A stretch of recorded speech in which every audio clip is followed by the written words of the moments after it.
Hi friends, welcome to our channel. நம்ம இன்றைக்கி பார்க்க போகிறது வாழைக்காய் பஜ்ஜி தான். இதுக்கு நான் கடையில் இன்ஸ்டண்ட்டாக விற்கிற பஜ்ஜி மாவு தான் யூஸ் பண்ண போகிறேன். பாருங்கள், இந்த அளவுக்கு சாஃப்டாக எனக்கு வந்தது. நான் எந்த மாதிரி மெத்தடில் செஞ்சேன் அப்படிங்கிறத தான் நான் இந்த வீடியோவில் ஷேர் பண்ண போகிறேன். வாங்க வீடியோக்குள்ளே போகலாம். நான் ஒரு 100 கிராம் அளவுக்கு பஜ்ஜி மாவு, இன்ஸ்டன்ட் பஜ்ஜி மாவு எடுத்திருக்கேன்.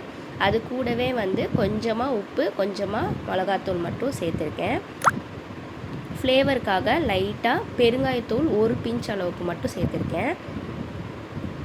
இன்ஸ்டன்ட் பஜ்ஜி மாவு தான். அதில் நம்ம எதுவுமே ஆட் பண்ணாமல் அப்படியே செஞ்சாலுமே டேஸ்ட் நல்லாயிருக்கும்.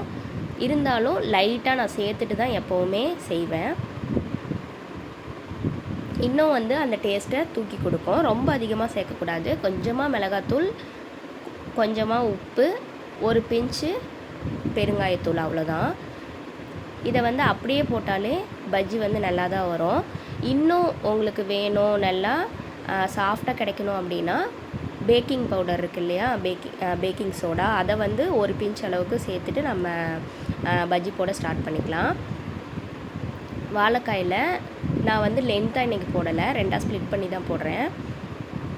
கார்னரை கட் பண்ணிவிட்டு நம்ம தோலை லைட்டாக சீவிக்கலாம். ரொம்ப மொத்தமாக இருந்தால் சீவலாம், அப்படி இல்லைன்னா தோலோடவே நம்ம சேர்த்துக்கலாம்.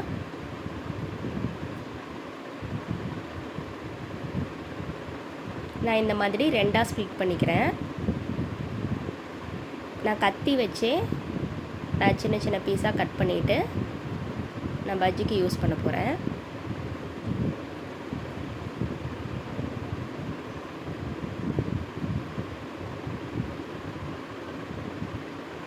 அதே மாதிரி இன்னொரு ஹாஃப் பீஸையும் நான் கட் பண்ணிக்கிறேன்.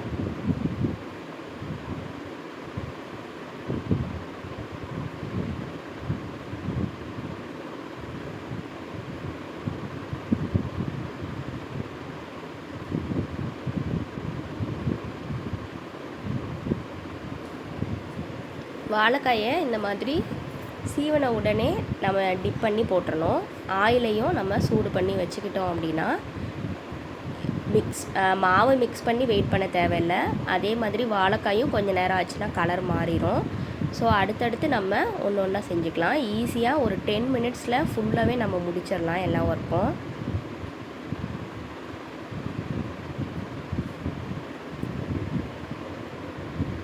ஃபஸ்ட்டு போடும்போது ஹை ஃப்ளேமில் வச்சுக்கலாம். அதுக்கப்புறம் மீடியம் ஃப்ளேமுக்கு மாற்றிக்கலாம். கலர் ரொம்ப சேஞ்ச் ஆகுது அப்படிங்கிற பட்சத்தில் நம்ம லோ ஃப்ளேமில் வச்சுக்கலாம். நம்ம ஸ்டார்டிங்கில் லோ ஃப்ளேமில் வச்சோம் அப்படின்னா எண்ணெய் நிறைய உறிஞ்சிரும்.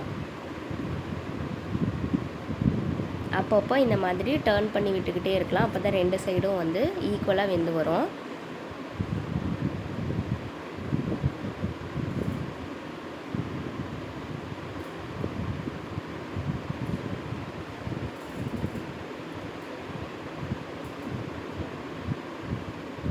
நான் பேக்கிங் சோடா சேர்க்கவே இல்லை, ஆனால் எனக்கு சாஃப்டாக தான் வந்தது. அதே மாதிரி பேக்கிங் சோடா ரொம்ப கொஞ்சம் அதிகமாக போச்சு அப்படின்னா ரொம்ப எண்ணெய் குடிச்சிரும்.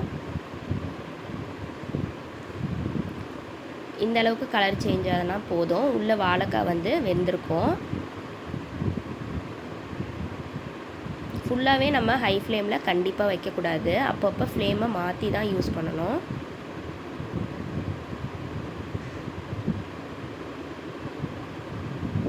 அவ்வளோதான், வாழைக்காய் பஜ்ஜி ரெடி. தேங்க்யூ.